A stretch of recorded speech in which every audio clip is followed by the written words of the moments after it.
Admiral James Walker stood tall as the large screen in Earth Defense Fleet headquarters came to life. The image showed 5 beings, each different from the next. None looked human. One had blue skin and 4 arms. Another was small with gray fur. The tallest had scales and reptilian eyes. "People of Earth," the blue being said, "I am Grand Speaker Trell of the Galactic Council. We wish to welcome you to the community of spacefaring species." Walker glanced at General Peters beside him. Both men kept their faces blank, hiding their shock. For years, Earth had sent signals to space. For years, silence was the only answer. Until today. "Thank you," Walker said simply. "We are honored." Trell's 4 hands moved in what seemed like a nervous gesture. The furry gray alien whispered something to the reptilian one. "We offer Earth full membership in the Council," Trell continued.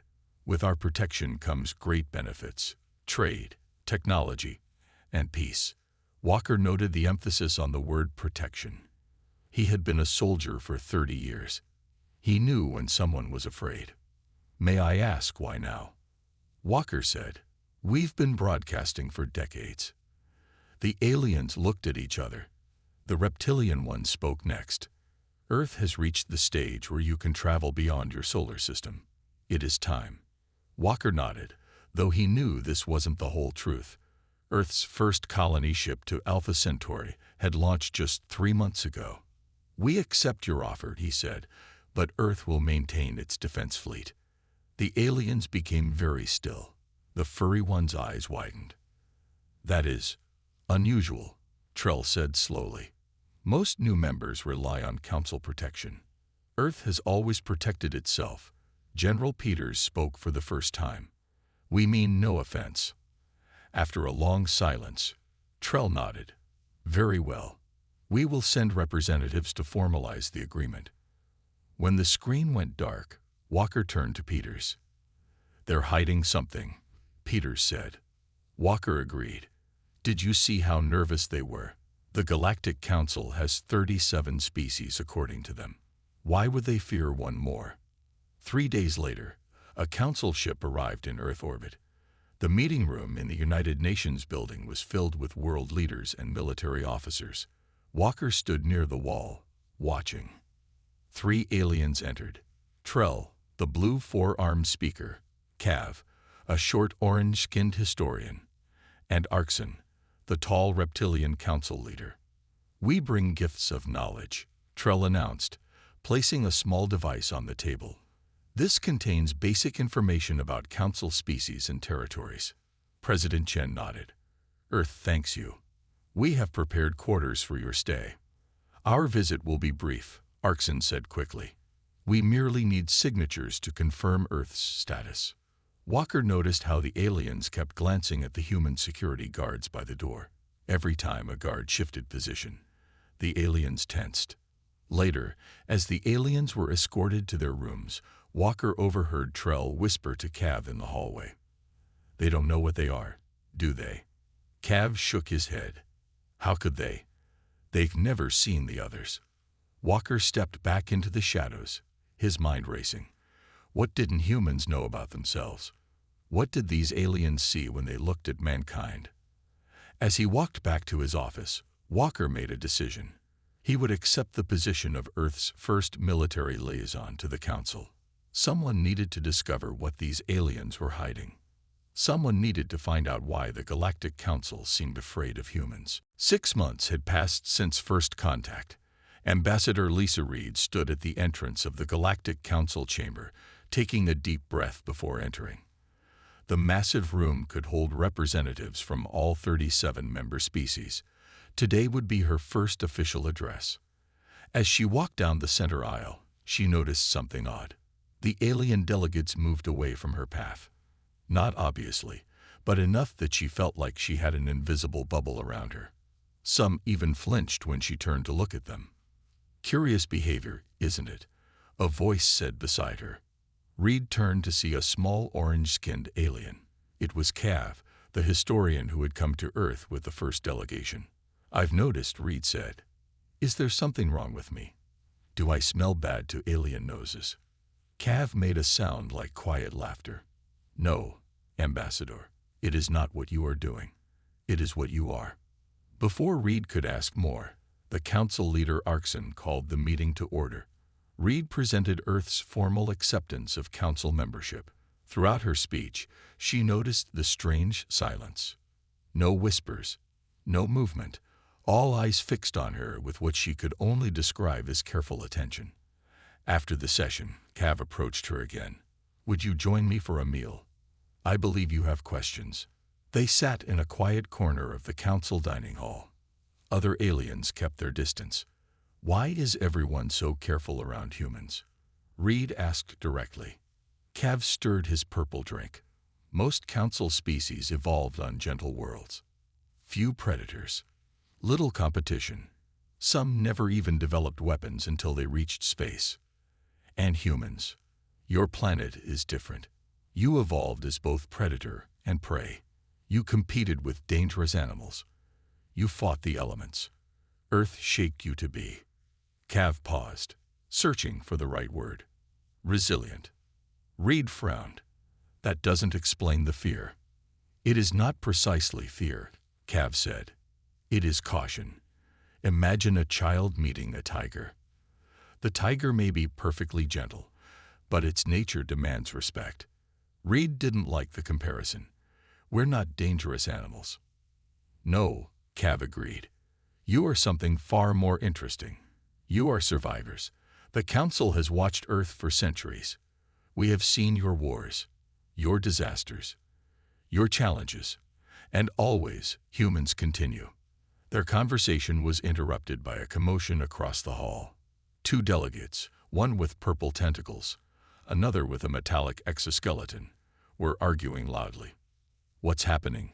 Reed asked. The Vorlax and Drell dispute grows heated, Cav explained. They both claim rights to the Nephis star system, rich in resources. Reed watched as council officials moved to separate the arguing delegates. Will the council resolve it? Cav's expression darkened. The council debates. It always debates. Meanwhile, border ships from both sides exchanged threats. Later that day, Reed met with Admiral Walker via secure video link. The council seems paralyzed by this border dispute, she reported. And there's something else. The aliens act strangely around humans. Cav told me it's because of Earth's harsh conditions. We evolved differently. Walker leaned forward. Did you learn anything about why they seemed afraid during first contact? Not exactly. But Cav mentioned they've been watching Earth for centuries. They've seen our wars. Walker was silent for a moment. Keep investigating, Ambassador. I have a feeling this Vorlax-Drell conflict might be important. If the Council can't solve it, what are you thinking? Reed asked. That maybe humans could help, Walker said. And maybe that's exactly what worries them. 3 weeks had passed since the Vorlax and Drell argument in the Council dining hall. What began as a border dispute had grown into open warfare. Ships from both sides now fired on each other in the Nephis system. Ambassador Reed sat through another long council meeting. For hours, representatives talked about peace and compromise. But nothing was decided. No action was taken. 6 more ships destroyed yesterday. Colonel Marcus Stone whispered to Reed. Stone was Earth's military attaché to the Council. 3,000 lives lost. Reed nodded grimly. This was the 4th emergency session this week. She was losing patience. When the council leader Arkson called for more discussion, Reed stood up. The room fell silent. Forgive me, she said, but while we talk, people die. The council has the power to stop this. Why don't we send peacekeepers to separate the fleets? Murmurs filled the chamber. Arkson's reptilian face showed no emotion, but his tail twitched. The council does not interfere directly in conflicts, he said. Then let Earth help, Reed offered. We have experience with peacekeeping missions. The room went completely silent. Arkson stared at Reed for a long moment. That will not be necessary, he finally said. His voice was firm. This session is ended for today. As the aliens filed out, many looked at Reed with what seemed like worry or shock. Cav approached her. That was unexpected. The orange historian said. What's wrong with offering help? Reed asked. Cav hesitated.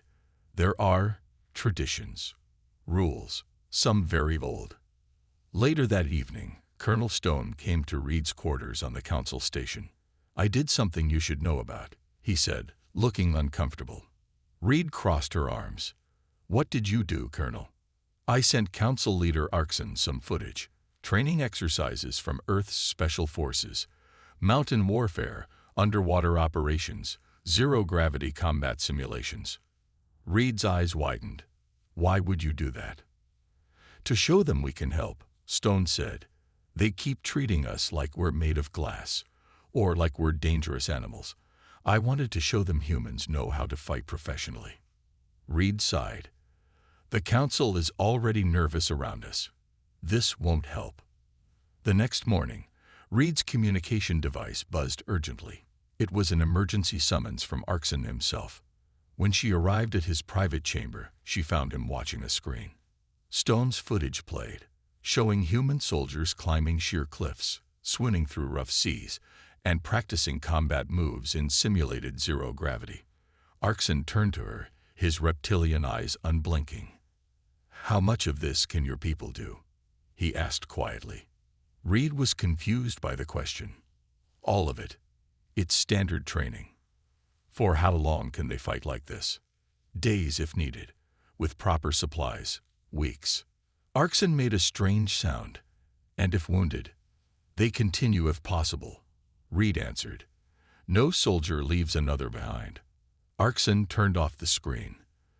There is an emergency council session in 1 hour. You will attend.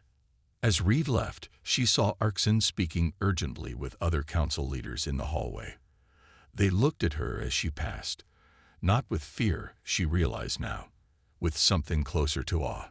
When she returned to her quarters, she found Cav waiting. What's happening? Reed asked. Come with me, Cav said. Before the emergency session, there's something you need to see. Something about the oldest rule of the Galactic Council. What rule? Cav looked around nervously. The first rule.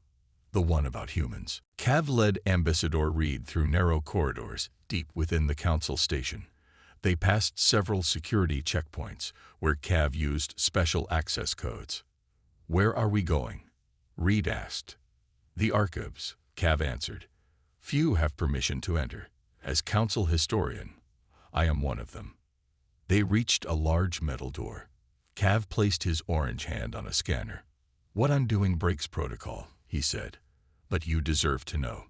The door slid open to reveal a vast room filled with glowing data pillars. The collected knowledge of 37 civilizations, Cav explained, including observations of Earth from before first contact. He led Reed to a specific pillar and touched its surface. A large screen appeared in the air before them. This recording is from your Earth year 1923, Cav said. The Council had hidden observation posts on your moon. The screen showed grainy footage of World War I battlefields. Reed watched in horror as waves of soldiers charged across no man's land through artillery fire. My God, she whispered. The observers were disturbed, Cav said. No Council species had ever witnessed such warfare. But what truly shocked them came later. The footage changed to show soldiers helping wounded comrades, medics running into danger, men continuing to fight despite injuries. The observers reported that humans possessed impossible resilience and determination, Cav explained. When the Council reviewed the data, they created the first rule. Which is? Reed asked. Cav looked at her solemnly. Never let humans fight. Reed stared at him. That's the rule. Why? Not because you are monsters, Cav said quickly, but because you are exceptional. He changed the display again. New footage appeared, more recent. This is from 100 years ago. The only human conflict aliens witnessed up close. The screen showed a small group of human special forces soldiers rescuing hostages from a remote compound. Reed recognized the operation from her history books. The aliens observing were hiding nearby with advanced technology. Cav continued. They recorded everything. Reed watched as the soldiers moved with precision and coordination. When one was shot, he applied his own field dressing and continued the mission. The council saw this and realized something important. Cav said, most species evolved to avoid danger, to flee from threats. Humans evolved to overcome them. That doesn't make us dangerous, Reed argued. No, Cav agreed, but it makes you powerful. The council feared what would happen if humans joined galactic conflicts. They feared you would dominate through sheer determination.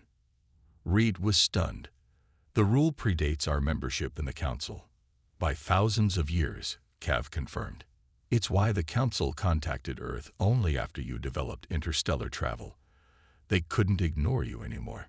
A signal chimed, interrupting them. The emergency session will start soon, Cav said. As they hurried back, Reed's mind raced. Everything made sense now. The nervous glances, the careful distance, the refusal to let Earth help with the Vorlax-Drell conflict. What happens now? She asked. The council is divided, Cav explained. Some want to maintain the ancient rule. Others have seen your Colonel Stone's footage and wonder if human peacekeepers might end the war. Reed stopped walking. And what do you think, Cav? The Orange historian considered for a moment. I think rules should evolve. And I think the Vorlax and Drell will destroy each other while the council debates. Then I know what I have to do, Reed said, reaching for her communication device. I need to call Admiral Walker immediately. Admiral James Walker, now Earth's Defense Secretary, arrived at the council station 2 days after Reed's call. The Vorlax-Drell conflict had worsened. 23 ships destroyed. Over 10,000 dead. Walker studied the battle reports in Reed's office. His face was grim. The council still won't act, he asked. They debate endlessly, Reed said. I told them what Cav showed me, that their first rule is about humans. They won't even acknowledge it exists. Walker nodded slowly. Then we forced their hand. The emergency council session that afternoon was crowded. Representatives from all 37 species attended. The Vorlax and Drell delegates sat far apart, glaring at each other. Arkson called the meeting to order. We continue our discussion of peaceful resolution. Council leader, Reed interrupted, standing. Earth requests to address the council. Murmurs spread through the chamber as Walker stepped forward. In his formal uniform, he looked impressive and stern. The conflict between the Vorlax and Drell has claimed too many lives, Walker said. While the council debates, more die each day. Arkson's tail twitched nervously. Secretary Walker, we appreciate Earth's concern. But Earth offers a solution, Walker continued. One human ship, unarmed. It will position itself between the fleets and open negotiations. The chamber erupted in noise. Delegates shouted over each other. Some looked terrified. Impossible, a Vorlax representative yelled. This violates all protocols. Walker waited until Arkson restored order. I know about your first rule, Walker said quietly. Never let humans fight. You've watched us for centuries. You've seen what we can do. The room went silent. Arkson stared at Walker, then at Reed. Who told you of this? He demanded. Does it matter? Reed replied. It's true, isn't it? Arkson looked around the chamber. Many delegates nodded reluctantly. The rule exists for good reason. Arkson said, human capacity for war exceeds anything in the council. Then let us use that capacity for peace, Walker proposed. 1 ship, 6 crew members, no weapons. The council cannot allow this, Arkson insisted. Walker's face hardened. The Earth ship Peacekeeper launched 6 hours ago. Captain Alex Harris commands. His orders are to stop this conflict. The chamber exploded again. Delegates jumped to their feet, shouting. You had no authority, Arkson roared. While you debated, Walker said firmly, we acted. A Drell representative pushed forward. If a human ship interferes, we will destroy it. Walker smiled slightly. I suggest you review the historical records before making that attempt. Reed watched the chaos with mixed feelings. She had agreed with Walker's plan, but the risk was enormous. If the Peacekeeper was destroyed, Earth might be expelled from the Council. If Captain Harris took aggressive action, it could confirm the Council's worst fears about humans. This is a mistake, Arkson said privately to Reed as the session dissolved into arguments. You don't understand what humans are capable of. Maybe you don't either, Reed answered. We're not just good at fighting. We're good at ending fights. In her quarters that night, Reed received a secure transmission from the Peacekeeper. Captain Harris's face appeared on the screen. We've reached the Nephis system, he reported. Both fleets have detected us. They're demanding we withdraw. What will you do? Reed asked. Harris' expression was calm, determined. Position our ship between them. Force them to either stand down or fire on an unarmed vessel. And if they fire? Harris smiled. Then they'll learn why the Council has that rule. The screen went dark, leaving Reed to wonder if they had made a terrible mistake or taken the first step toward changing the galaxy forever. Captain Alex Harris stood on the bridge of the Peacekeeper, watching the enemy fleets on the main screen. 12 Vorlax warships faced 15 Drell cruisers across the Nephis system. Between them floated the small, unarmed Earth vessel. Captain, both fleets are powering weapons, reported Lieutenant Ford. Harris nodded calmly. Open channels to both flagships.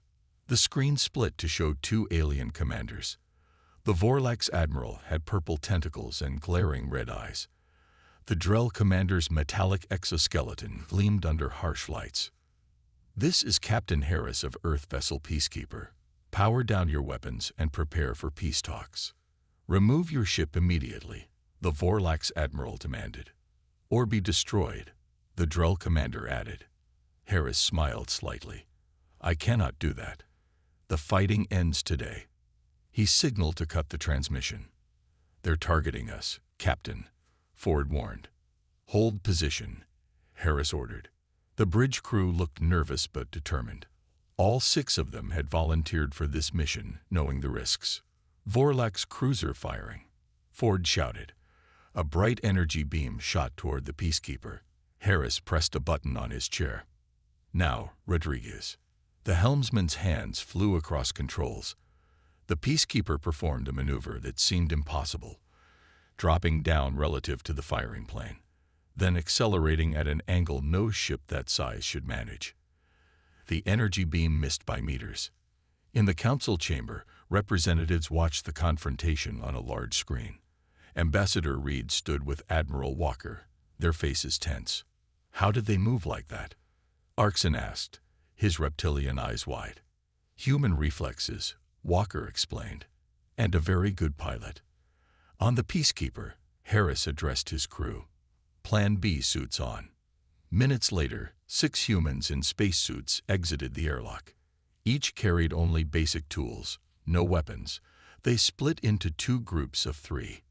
The Council watched in shock as the humans used small thrusters to propel themselves toward the flagships of both fleets. What are they doing? A Council member gasped. They're going to get themselves killed, another said. Reed's hands tightened into fists. This wasn't part of the plan she discussed with Walker. The 3-person teams reached the hulls of the flagships. Using tools designed for ship repair, they began cutting through outer armor plates. They're boarding the ships, Cav said in disbelief. 6 humans against 2 battleship crews. Harris, stop this madness. Walker transmitted. Too late, sir, came Harris's calm reply. We're already inside. What happened next stunned the Council into silence. The human teams moved through both ships with incredible speed and precision. They avoided killing any crew members, instead using stunning devices and their own physical abilities to overcome resistance. Within 40 minutes, both teams reached the bridges of the flagships.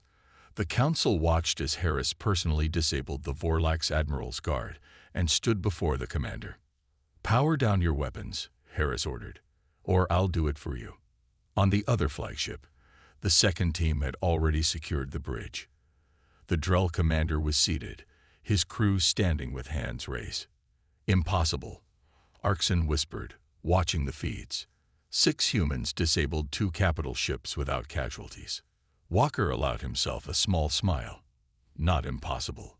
Just human." 2 hours later, the Vorlax and Drell fleets began moving apart. The Peacekeeper transmitted to the Council station. "Both commanders have agreed to immediate ceasefire," Harris reported. "They're willing to start negotiations under Earth's supervision." Reed looked at the Council members. Many still seemed shocked. Others looked thoughtful. "Now you understand," she said. "Humans don't fight because we love violence. We fight because sometimes it's necessary to create peace." Arkson stared at the screen showing the intact fleets moving away from each other. "Perhaps," he said slowly, "it's time to reconsider an ancient rule." 1 week after Operation Peacekeeper, the Galactic Council held a special session. The Grand Chamber was filled to capacity. Representatives from all 37 species attended, including the Vorlax and Drell, who now sat side by side, rather than across the room. Captain Harris and his crew stood with Ambassador Reed and Secretary Walker. They were the first humans ever invited to address the full council. Arkson called the meeting to order. His reptilian face showed something new: respect. "For thousands of years," he began, "the council has followed the first rule: never let humans fight. Today, we reconsider this ancient wisdom."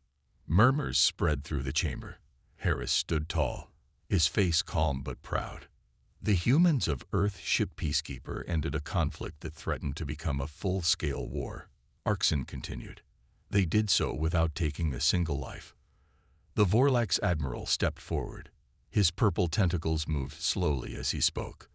"I did not believe 6 beings could board my ship and reach the bridge," he admitted. "When the human captain stood before me, I expected to die. Instead, he offered peace." The Drell commander nodded. "The same happened on my ship. These humans could have destroyed us. Instead, they saved us from ourselves." Walker whispered to Reed, "This is going better than expected." Arkson raised his clawed hand for silence. "The first rule was created out of fear. We saw humans fight on their world, and believed if such determination were turned against Council species, none could stand against it." He looked directly at Harris. "We were right about human capabilities, but wrong about human intent." Cav, the Orange historian, stepped forward. "I propose an amendment to the first rule." His voice carried through the chamber. "Never let humans fight, unless they fight for peace." The vote was unanimous. For the first time in Council history, a founding rule was changed. After the session, in a private meeting room, Arkson spoke with Reed and Walker. "Earth will have a special position in the Council moving forward," he said, "as peacekeepers." Walker nodded. "We accept this responsibility." "But understand," Reed added, "we won't simply enforce Council decisions. We'll work for true justice among all species." Arkson's tail twitched with what might have been amusement. "We would expect nothing less from humans." 3 months later, the first class of the Human Diplomatic Military Corps graduated. 20 humans trained in both combat skills and alien diplomacy. They would serve on Council ships as peacekeepers and mediators. Captain Harris addressed the graduates. Behind him stood representatives from 5 Council species, including Cav. "You aren't being sent to fight," Harris told them. "You're being sent to prevent fighting. Remember what we proved in the Nephis system.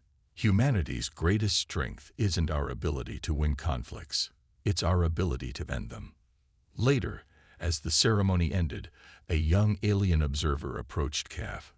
"Are humans truly as dangerous as the old stories say?" the observer asked. Cav watched as Harris laughed with his crew, their faces open and friendly. "Humans aren't what we feared," Cav replied. "They never were. We saw their capacity for violence and missed their capacity for peace. They evolved not just to fight, but to decide when not to." The observer looked confused. "Then why did the Council fear them for so long?"